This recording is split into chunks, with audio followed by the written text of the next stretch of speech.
사무엘 9장은 이스라엘의 초대 왕인 사울의 등장을 다루고 있습니다. 거기에 보면 사울은 유력한 사람이었고 대단히 준수한 사람이었고 또 효성 또한 깊은 아들이었음을 보게 됩니다. 무엇보다 사울이 이스라엘의 왕이 될 수 있었던 건 겸손했기 때문입니다. 그래서 하나님이 그에게 은혜를 베푸신 것입니다.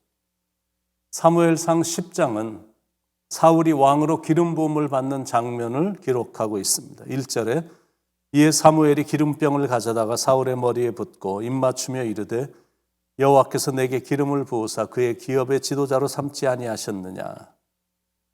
사무엘이 기름병을 취하여 사울의 머리에 기름을 붓고 입을 맞춤으로, 물론 비공식적인 건였지만 이스라엘이 초대 왕이 된 것, 모든 사람들 앞에서 정식으로 취임은 된 건 아니어도 영적인 지도자인 사무엘이 기름을 부음으로 비공식적으로라도 지금 이스라엘의 초대 왕이 된 겁니다.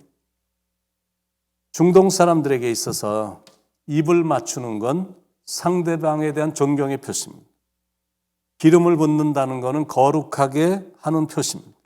제사장이나 선지자나 왕들을 기름 부은 자들이다라고 말을 하는데, 기름을 붓는 것은 직무를 담당하기 전에 성별한다라는 의미가 있고 또 권세를 행사하기 위해 하나님으로 통치권을 위임받는다는 표시입니다.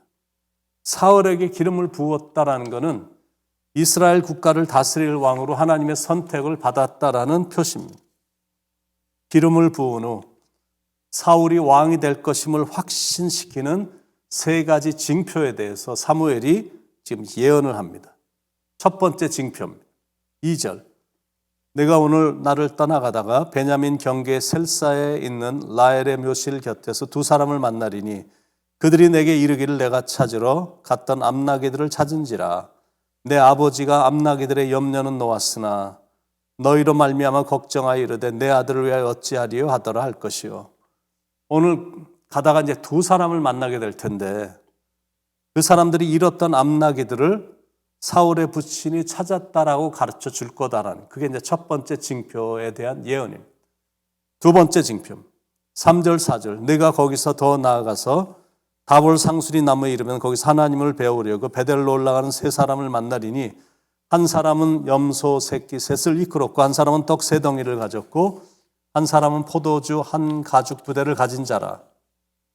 그들이 내게 문안하고 떡 두 덩이를 주겠고 너는 그의 손에서 받으리라. 더 가다 보면 베델로 올라가는 세 사람을 만날 텐데 그들이 떡 두 덩이를 줄 거다라는, 그게 두 번째 사무엘이 사울에게 한 이 예언의 징표입니다. 세 번째 징표인데 5절 6절에 그 후에 내가 하나님의 산에 이르리니 그곳에는 블레셋 사람들의 영문이 있는지라.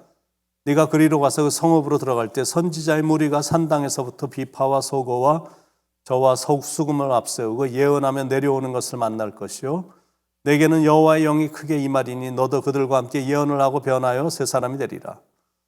하나님의 산에 이르면 선지자의 무리를 만날 텐데 그때 사울에게 여호와의 영이 임함으로 그들과 함께 예언을 할 거다라는 그런 예언입니다. 그래서 우리에게 이렇게 주는 영적 교훈이 있습니다. 하나님이 모든 걸음을 인도해 주신다. 그런 교훈입니다. 그래서 우리는 겸손히 하나님께 순종만 하면 되는 거예요.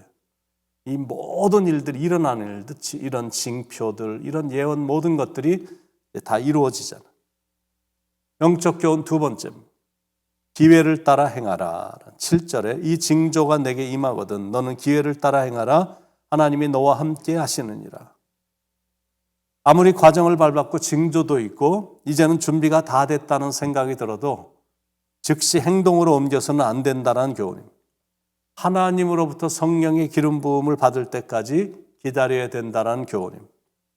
말씀을 받고 기도했지만 근데 그것만 갖고는 안 된다는 교훈입니다. 하나님의 감동까지 있어야 된다는, 하나님으로부터 마음의 감동이 없으면 더 기도하라는 사인이고 더 묵상하라는 사인입니다.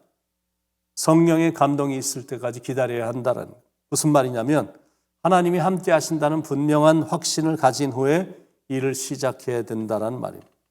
그래서 중요한 일이 눈앞에 있으면 하나님의 사람들은 며칠을 작정하고 기도하는 이유가 거기에 있는 겁니다. 아니나 다를까 그날 3가지 징조가 그냥 그대로 다 이루어진 겁니다. 9절에 그가 사무엘에게서 떠나려고 몸을 돌이킬 때 하나님이 새 마음을 주셨고 그날 그 징조도 다 응하니라. 그런 신비한 걸 경험하고 나니까 사울도 새로운 태도를 갖게 됐고 새로운 마음가짐을 가졌습니다. 그리고 성령이 사울에게 임하자 사무엘이 말한 대로 사울이 예언하기 시작을 한 겁니다.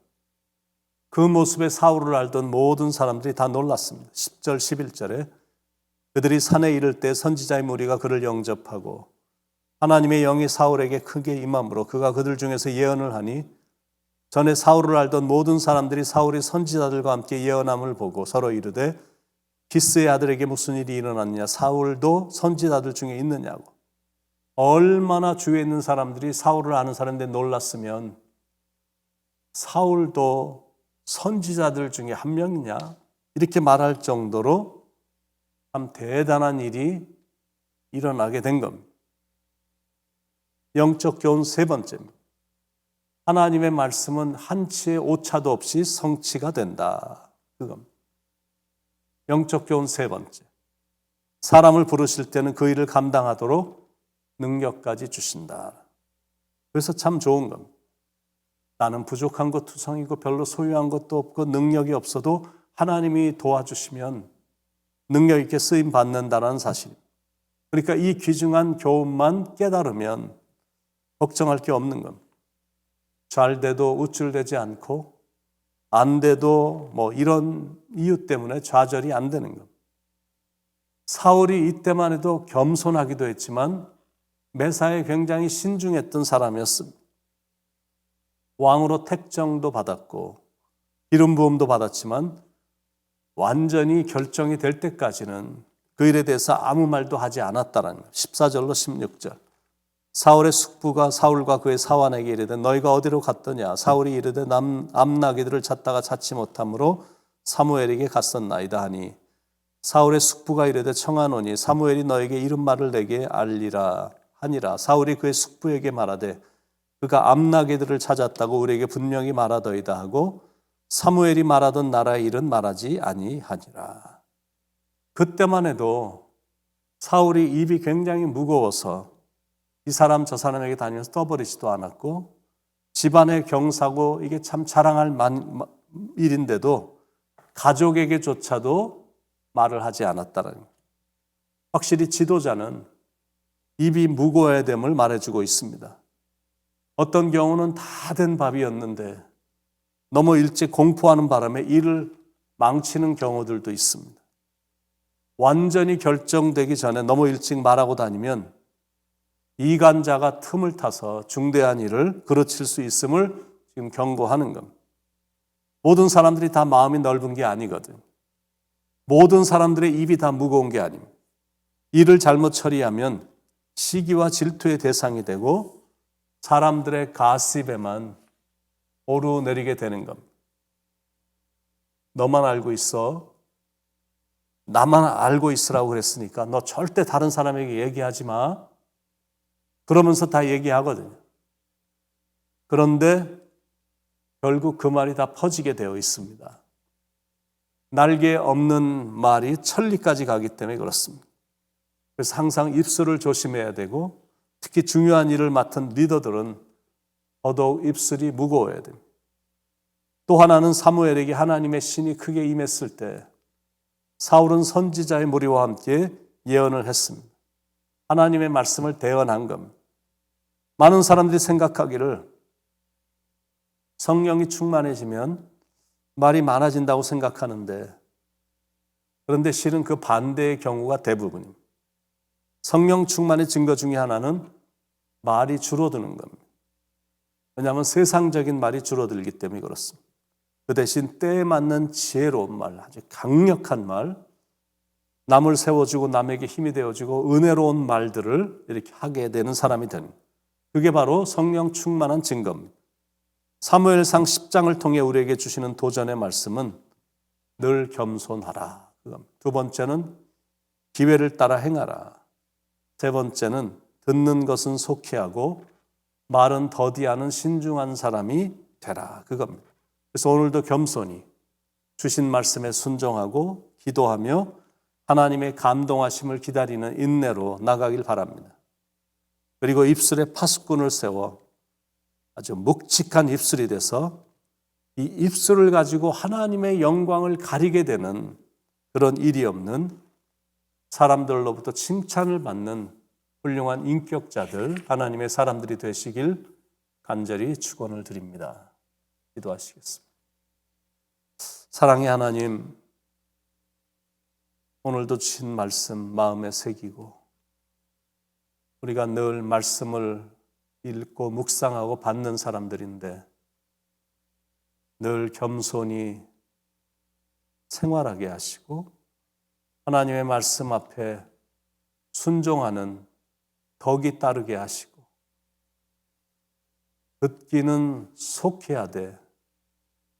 말하는 것은 더디하는 그런 성숙함이 묻어져서 사람들도 칭찬하고 하나님도 바라보시며 참 기뻐하시는 인격자, 성숙한 하나님의 사람들이 되게 인도해 주시옵소서.